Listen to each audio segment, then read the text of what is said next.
बिस्मिल्लाहिर्रहमानिर्रहीम। अस्सलाम वालेकुम। आप देख रहे हैं हालात। मैं हूं सईद चौधरी। लो जी, इमरान खान साहब के लिए मिलिट्री अदालत का कमरा तैयार हो गया है। 3 कुर्सियां लग गई हैं। मुलजिम कब गिरफ्तार होगा, कब पेश होगा, ट्रायल कैसे चलेगा, फौजी अदालतें काम कैसे करती हैं, ये हम आपके साथ शेयर करेंगे। और फिर chief justice Pakistan mister justice Umar Bandial साहब कैसे बरीक काम डालते हैं। लेकिन इससे पहले हम बात करेंगे कराची जो मेयर का इलेक्शन हुआ है। जमात इस्लामी ने बड़ा रौला शोला डाला हुआ है, जनाब हमारा मैंडेट चोरी हो गया, मैंडेट चोरी हो गया है। हम आपके सामने सिर्फ हकायक रखेंगे जिससे अंदाज़ा आपको हो जाएगा कि जनाब पीपल्स पार्टी वाले सच बोल रहे हैं या जमात इस्लामी वाले सच बोल रहे हैं। सूरत हाल ये थी कि जो मेयर के इलेक्शन के लिए और डिप्टी मेयर के इलेक्शन के लिए पीपल्स पार्टी के पास अपनी सीटें जो थी वो 153 वोट थे उनके पास, 16 मुस्लिम लीग नून के और 4 जमीयत उलमा इस्लाम के, यानी टोटल 173 वोट उनके पास थे और वही वोट उनको पड़े हैं। पीटीआई का कोई एक वोट उन्हें नहीं पड़ा। जमात इस्लामी के पास थे 130 वोट, यानी कि 23 वोट इनके कम थे पीपल्स पार्टी से। मैं मजमूई वोटों की बात नहीं कर रहा।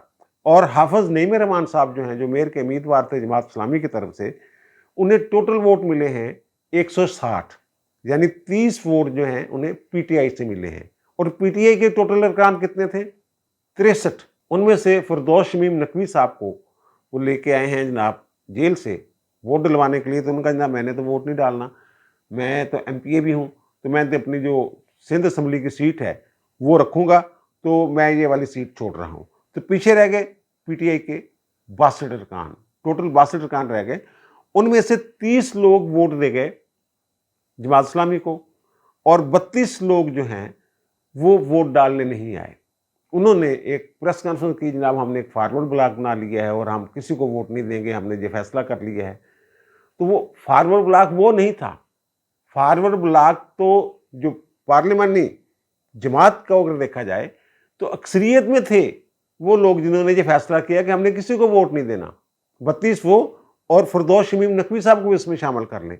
जबकि वो लोग जिन्होंने कहा कि जनाब हमने वोट देना है जमात इस्लामी को क्योंकि हमारी पार्टी पॉलिसी है, तो वो है 30। देखा जाए अदाद शुमार को देखा जाए फिर तो जमात इस्लामी वालों ने पीटीए का मैंडेट चोरी करने की कोशिश की है, क्योंकि 32-33 अरकान ये कह रहे हैं कि हमने किसी को वोट नहीं देना और 30 अरकान है वो ये कह रहे हैं कि जनाब हमने जमात इस्लामी वाले को वोट देना है।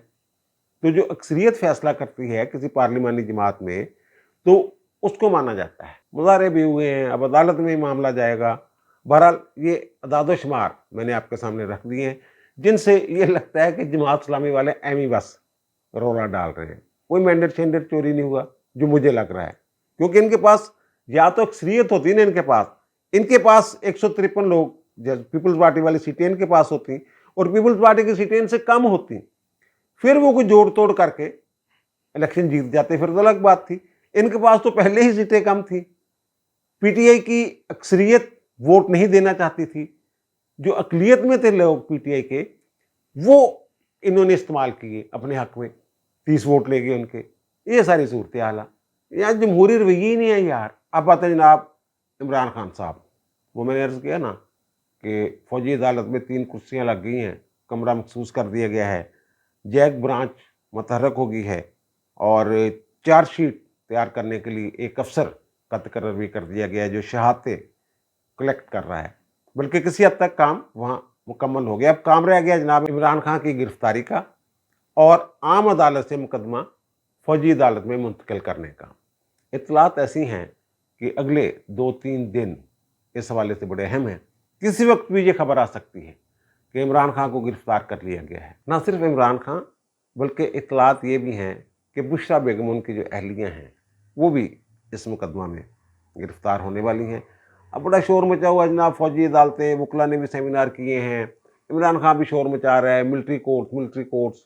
वो मैंने कर्नल नामर रहीम साहब एडवोकेट जो हमारे दोस्त, उनके हवाले से आपको बताया था, बल्कि पूरी लिस्ट दिखाई थी इनके दौर में जिन लोगों का सिविलियंस का मिलिट्री ट्रायल हुआ था, 24-25 लोग थे वो। अब ये कह रहे हैं ना मिलिट्री कोर्ट्स में नहीं जाना चाहिए मामला। मिलिट्री कोर्ट्स में क्या है? मिलिट्री कोर्ट्स में जो कानून है वो ये कहता है कि ड्यू प्रोसेस ऑफ लॉ मुकम्मल करना पड़ता है आइन के आर्टिकल 10A के तहत, और वो शफाफ ट्रायल होना चाहिए, फिर ही हाई कोर्ट्स और सुप्रीम कोर्ट उन फैसलों को मानती हैं, फौजी अदालतों के फैसलों को। अगर बदनीति साबित कर दीजिए कि ना बदनीति से मेरा ट्रायल किया गया फौजी अदालत में, तो फिर भी वो हाई कोर्ट और सुप्रीम कोर्ट जो है वो सेटिसाइड कर सकती है फैसले को। अगर दायरा इख्तियार ना हो फौजी अदालत का, फिर सजा सुना दे, फिर भी आला अदालतें जो हैं उन्हें सेटिसाइड कर सकती हैं और अपील के बड़े राइट है वहाँ पे। ऐसे नहीं है कि अच्छा, अब फौजी अदालतों में बहुत सारे लोग हैं, ज़ाहिर है वो इस हद तक इन्फॉर्मेशन बाहर नहीं आती कि वहाँ फौजी अदालतें बनती कैसे हैं, काम कैसे होता है। वो प्रोसेस जो है हम आपको बता देते हैं और आप उससे अंदाज़ा लगा लें कि वहाँ किस हद तक जुल्म होता है। सबसे पहले ये देखा जाता है कि केस की नोयत क्या है, संगीनी क्या है, और फिर देखा जाता है कि मुल्ज़मान कौन है। फार्मेशन कमांडर यानी ब्रिगेडियर साहब जो होते हैं वो एक अफसर का, फौजी अफसर का तकर्रर करते हैं कि समरी ऑफ एविडेंस के लिए। समरी ऑफ एविडेंस तैयार करने वाला जो अफसर होता है वही चार्जशीट तैयार करता है और उसको वेट करता है, उसकी मंजूरी देता है जज एडवोकेट जनरल, यानी जैक ब्रांच जो है उसकी तस्दीक करती है। फिर जो फार्मेशन कमांडर हैं यानी ब्रिगेडियर साहब जो हैं वो 3 रुकनी अदालत तश्कील देते हैं। यहाँ सिविल अदालत में तो एक जज होता है ना, वहाँ 3 वो जज जो हैं वो मुकर्रर किए जाते हैं। आमतौर पे कर्नल जो है, कर्नल की सतह का अफसर जो है वो उसको हेड करता है। अगर मुकदमे की नौयत ज़्यादा संगीन हो तो फिर ये सारी कार्रवाई जो है, जो तमाम इक़दामात हैं, ये फार्मेशन कमांडर की बजाय जो जीओसी होता है मेजर जनरल, वो ये काम अंजाम देता है। और वो जो अदालत तश्कील देता है उसमें आमतौर पे ब्रिगेडियर साहब एक होते हैं जो उस अदालत के हेड होते हैं। अगर बहुत ही संगीन नोयत का मामला हो तो फिर फार्मेशन कमांडर या ब्रिगेडियर की जगह ये काम कोर कमांडर करता है और मेजर जनरल की सरबराही में अदालत बन जाती है। ऐसी बनी हुई अदालतें, जनरल अब्बासी वाला जो मामला था, जनरल मुस्तनसर बिल्ला वाला जो मामला था, वो मेजर जनरल ने उस अदालत को हेड किया था। और वो बड़ा बुड्ढा बीर वाला जो मामला है पेशावर वाला, वहाँ मेजर जनरल ज़िया हक साहब ने सजाएं दी थी। ये उनका है प्रोसेस यहाँ तक। फिर इसके बाद जनाब ट्रायल शुरू हो जाता है। ट्रायल के दौरान सीआरपीसी और कानून शहादत का मुकम्मल अतलाक होता है, उसी तरह जैसे आम अदालत में होता है। आमतौर पे ख्याल किया जाता है कि जनाब शायद ये समरी ट्रायल होता है। ये समरी ट्रायल नहीं होता। यहाँ आम अदालतों में 35-35, 40-40 केस लगे होते हैं सेशन जज के पास। वहाँ उस अदालत के पास एक ही काम होता है और एक ही मुकदमा होता है। किस मुकदमे को जनाब मंतकी अंजाम तक पहुँचाना है, मुलज़म बरी करना है या फिर उसको सजा देनी है। और पहले ही दिन वहाँ जो तमाम गवाह हैं उनको तलब कर लिया जाता है और फिर वहीं पहले दिन ही चार्ट ऑफ बिजनेस बन जाता है अदालत का कि जनाब आप इतने बजे गवाही देंगे, आप इतने बजे गवाही देंगे, आप कल आएंगे, आप परसों आएंगे। ये 4-5 दिन का काम जो है, यानी इसीलिए वो 10-15 दिन 20 दिन में काम जो है वो मुकम्मल हो जाता है अदालत का। वहाँ मुलजमों को आम अदालतों की तरह वकील की पूरी सहूलत दी जाती है। अच्छा, फिर ट्रायल मुकम्मल होने के बाद वो पहले कहते हैं ना फाउंड गिल्टी, सिर्फ ये बताते हैं कि जनाब ये जो शहादतें देखी हैं हमने, तो जो मुलज़म है ये मुजरम बन गया है, जुर्म साबित हो गया है। अच्छा, मुजरम करार दिए जाने के बाद अदालत फौरी तौर पर सजा नहीं सुनाती, बल्कि उस बंदे का जो मुजरम जिसको डिक्लेयर कर दिया जाता है उसके माजी का रिकॉर्ड मंगवाया जाता है, उसकी उम्र देखी जाती है, उसकी जिन्स देखी जाती है, औरत है या मर्द है, कहाँ इसको रायत दी जा सकती है।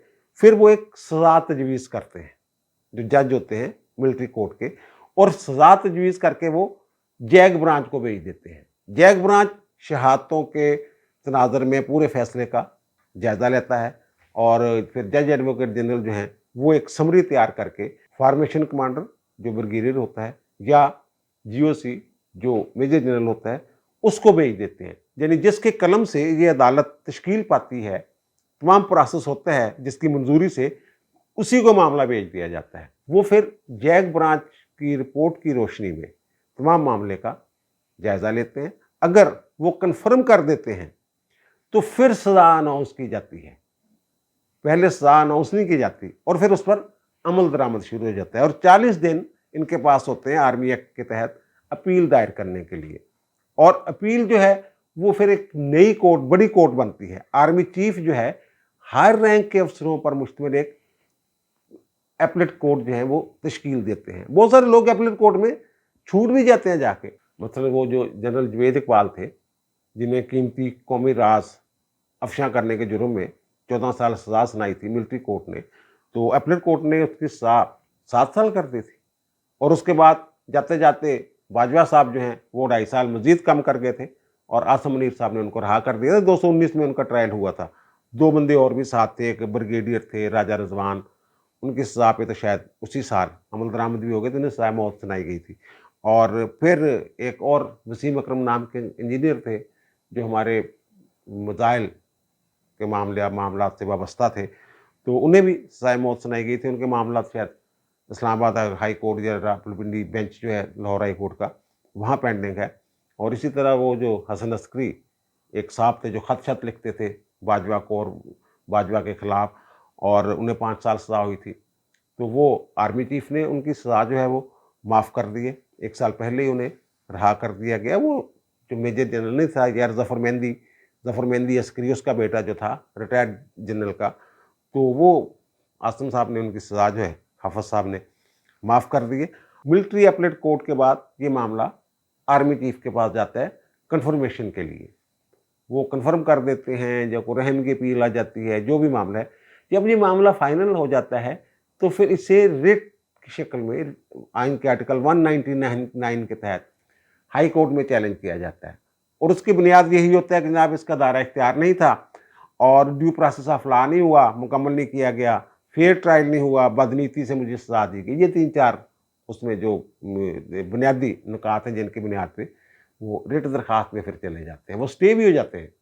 और फिर हाई कोर्ट से निकल कर मामला दोनों जो फरीक हैं वो सुप्रीम कोर्ट जा सकते हैं। जो समझते हैं जनाब मिलिट्री कोर्ट वाले समझे इस्तगासा कि जनाब ये हाई कोर्ट ने सही फैसला नहीं किया, वो सुप्रीम कोर्ट जा सकते हैं। अगर मुजरम समझता है कि जनाब हाई कोर्ट ने सही फैसला नहीं दिया, तो वो भी सुप्रीम कोर्ट जा सकता है। ये जो शोर शार है ना कि जनाब वहाँ पता नहीं क्या जुल्म हो जाता है क्या नहीं, वहाँ जो ट्रायल करने वाले लोग हैं मुस्लिम कर्नल अनामर रहीम साहब एडवोकेट साहब जो हैं वो जैक ब्रांच में रहे हैं, उनसे मेरी बात हुई है।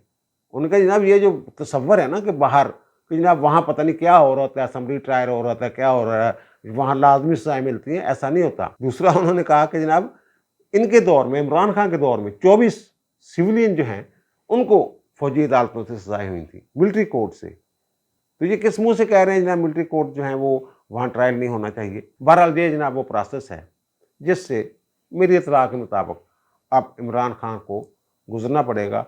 और इमरान खान ने ये मामला में भी कुछ सियासी कुव्वतें ऐसी थीं जिनकी ये ख्वाहिश थी कि ये मामला मिलिट्री कोर्ट में ना जाए, लेकिन इमरान खान ने फिर एक दफ़ा जो अत चुकी है कि जनाब कहाँ ये आग लगी है, कमीशन बनाए, ये करे वो करे, अगर इक़्तिदार में आ गया तो आर्मी चीफ आसिम मुनीर को कुछ नहीं कहूँगा। उनको ही पता होता है कि ये धमकी ही होती है कि जनाब मैं आ गया ना इक़्तिदार में तो फिर मैं दिखाऊंगा तुम। वो भी समझ रहे होते हैं मामला डिले हो रहा था, कुछ सियासी कुफ्तें बीच में पड़ी हुई थी, लेकिन खान साहब ने कहा नहीं मेरा करो ट्रायल, ले जाओ मैंने फौजी अदालत। वो कहते जनाब फिर ठीक है ले जाने हैं। अच्छा अब ना वो जो मैंने कहा था शुरू में कि बंदयाल साहब कैसे बुरी गेम डालते हैं, ये आप अंदाज़ा लगा लें। वही ये जो अभी चल रहा है ना केस कि review of judgments and orders act वाला, जिसमें ना ये स्टे कर रहे हैं, ना हुक्म इम्तना जारी कर रहे हैं और ना ही उस पर अमल कर रहे हैं, लार्जर बेंच बना ही नहीं रहे, खुद ही सुनी जा रहे हैं। और कभी लगता है ये चाह रहे हैं इसको, इनको बड़ा पसंद आ गया है ये कानून, वो कहते हैं जनाब आप ये थोड़ी सी तरमीम कर लें, अपील वाला मामला निकाल दें। कभी लगता है कि जनाब ये इसके खिलाफ भी स्टे कर देंगे, कभी कहते हैं जनाब दो कवानीन पे स्टे करना अच्छा नहीं लगता, अगर कानून कहता है स्टे करना चाहिए तो कर दें, अगर कहता है नहीं करना चाहिए तो पहले वाला भी ख़त्म कर दें, जो पहले वाले पे प्रोसीजर एंड प्रैक्टिस एक्ट के ख़िलाफ़ जो आपने स्टे किया हुआ है। अब ये ब्रीक गेम कैसे डालते हैं, ये 2012 से 2014 तक लाहौर हाई कोर्ट के चीफ जस्टिस रहे हैं। जब नवंबर 2013 में परवेज़ मुशर्रफ के ख़िलाफ़ आर्टिकल 6 की कार्रवाई के लिए खुसूसी अदालत बनाई गई ना, तो कानून के तहत Peshawar high court, Balochistan high court, Karachi Sindh high court और लाहौर हाई कोर्ट से एक एक जज उसमें शामिल किया गया। और इन्होंने रिकमेंड किया उमर रज़ा बंदयाल साहब ने बतौर chief justice Lahore high court mister Yawar Ali Khan का नाम। अब मिस्टर यावर अली खान साहब जो हैं वो जस्टिस खलील रहमान के बरादर निस्बती हैं उनकी जो हमशीरा थी वो उनकी अहलिया थी मरहुमा खलील रहमान रमदे साहब की। और यावर अली खान साहब बेटे हैं जस्टिस यकूब अली खान के, जो चीफ जस्टिस पाकिस्तान रहे हैं, उनके साहबजादे हैं, उनका नाम दे दिया। अब तमाम जजेस जो हैं वो इतना हसास केस था और अपनी नौयत का पहला केस था, और आर्टिकल 6 की कार्रवाई वो भी आर्मी चीफ के खिलाफ, साबक आर्मी चीफ के खिलाफ, और फौज जो नाल खड़ी है, ये बड़ा मुश्किल काम था। यावर अली का नाम जनाब इन्होंने दे दिया। अच्छा, यावर अली खान की ना इस अदालत में नामजदगी से पहले एक वाक़या पेश आता है। ये बंदयाल साहब chief justice Lahore high court थे, तो एक दहशतगर्दी का हाई प्रोफाइल केस लगा हुआ था डिवीज़न बेंच में। उस बेंच के जो दूसरे रुकन थे वो यावर अली खान साहब थे। जब वो केस लग जाता है तो चीफ जस्टिस साहब जो हैं बंदयाल साहब, वो डीबी तोड़ देते हैं, डिवीज़न बेंच जो है तोड़ देते हैं, यावर अली खान को अलग कर लेते हैं, एक और बंदा उस बेंच में शामिल कर देते हैं। और जो बेंच के सरबराह हैं जज साहब, वो फ़ोन करते हैं बंदयाल साहब को कि जनाब ये आपने बड़ा हाई प्रोफाइल केस था, इसमें तो डीबी तोड़ दी आपने, तो यहाँ तो लोग बातें बड़ी करते हैं, तो गलत असर जाएगा, आप डीबी ना तोड़ें। तो उन्होंने कहा नहीं नहीं, तो आप ऐसा कर मेरे पास आ। जज साहब को पास बुला लिया। जज साहब को पास बुला कहता है यार यावर दा तेनों पता ही आ कि कानून कनान वालों दा हत्थ जरा ढिला, ते सिविल वालों भी ते फौजदारी वालों भी, ते इस वास्ते मैं तेनों एक ना होर जज दे रहा नाल। तो उन्होंने कहा मैं तो फिर एक्सक्यूज़ कर लूँगा, मैं तो केस नहीं सुनूंगा। तो उन्होंने कहा नहीं नहीं, तो केस एक्सक्यूज़ ना कर, तो मैं बंदा दे रहा हूँ, एक बड़ा अच्छा जज दे रहा हूँ। लेकिन फिर भी उन जज साहब ने वो एक्सक्यूज़ कर दिया कि मैंने केस नहीं सुनना। अच्छा, यहाँ कह रहे हैं यावर अली के बारे में तेन पता ढिला जाएगा, कानून का नहीं पता, ये वो इस तरह की बातें करके उस बंदे को खुश करने की कोशिश करते हैं। अब जब यावर अली साहब जो है ये नामजद हो जाते हैं खुसूसी अदालत के जज के तौर पर, तो खलील रहमान रमदे साहब ने एक ब्रांच दिया होता है, जो उनके बरादर निस्बती हैं, सुप्रीम कोर्ट के जज रहे हैं, और इफ्तिखार चौधरी का दौर था। इफ्तिखार चौधरी के बाद सबसे ताकतवर, रिटायर होने के बावजूद सबसे ताकतवर जो अदलिया में बंदा समझा जाता था, उसका नाम खलील रहमान रमदे था। खलील रहमान तमाम जजों को, सुप्रीम कोर्ट के जजों को, चीफ जस्टिस साहबान को, और जिसमें बंदयाल साहब भी होते हैं, इनको देते हैं ब्रांच। कराची तक से वो जज आए होते हैं, तो वहाँ वो वेलकम कर रहे होते हैं। यावर अली साहब उनके साथ खड़े होते हैं जजेस को वेलकम करने के लिए, और रमदे साहब खड़े होते हैं, साकिब निसार साहब भी खड़े होते हैं, और बंदयाल साहब तशरीफ़ लाते हैं, वो वेलकम करते हैं। तो बंदयाल साहब अब कहते हैं कि जनाब वो आया था वहाँ से नामजदगी के लिए, तो हमने तो जनाब तमाम जजों ने बैठ के ये फैसला किया है कि यावर अली को भेजा जाना चाहिए। एक तो यावर अली ये है कि साबिक चीफ जस्टिस के साहबजादे हैं, दूसरा ये कि सबसे ज़्यादा इस वक्त जो सिविल और फौजदारी कानून को बंदा समझता है ना, उसका नाम यावर अली है, इसलिए हमने भेजा है उसको। ये रमदे साहब को वो कल क्या कर रहे थे समझ लें आप, तो खुश कर रहे होंगे ना उनको कि जनाब थोड़े जेडे साला साहब ने उन्होंने इसलिए असी भेजा उत्थे कि बड़ा लायक है और बड़ी जरूरत वाला बंदा है। ये अब्बा जी भी चीफ जस्टिस पाकिस्तान रहे उन्हें। वैसे यकूब अली खान साहब बड़े तरनाट किस्म के चीफ जस्टिस थे, उसको वेर गए थे दयाला को, जो आर्टिकल 6 है ना, जो उनके फैसले के नतीजे में आइन में शामिल हुआ है। अच्छा, वो जनाब फिर वो इस बात के रावी कौन है? साकिब निसार साहब। साकिब निसार साहब एक और जज को बताते हैं कि यार उमरता बंदयाल ने अज एक किया उत्थे बंदयाल रमदे साहब के सामने। इससे आप अंदाज़ा लगा लें कि बंदयाल साहब कैसे बरीक गेम करते हैं। अब दीजिए मुझे इजाज़त, इंशाल्लाह दोबारा मुलाकात होगी नए भी इलाके के साथ। अल्लाह ताला आप पर, मुझ पर, हम सब पर मेहरबान रहे। अल्लाह हाफ़िज़।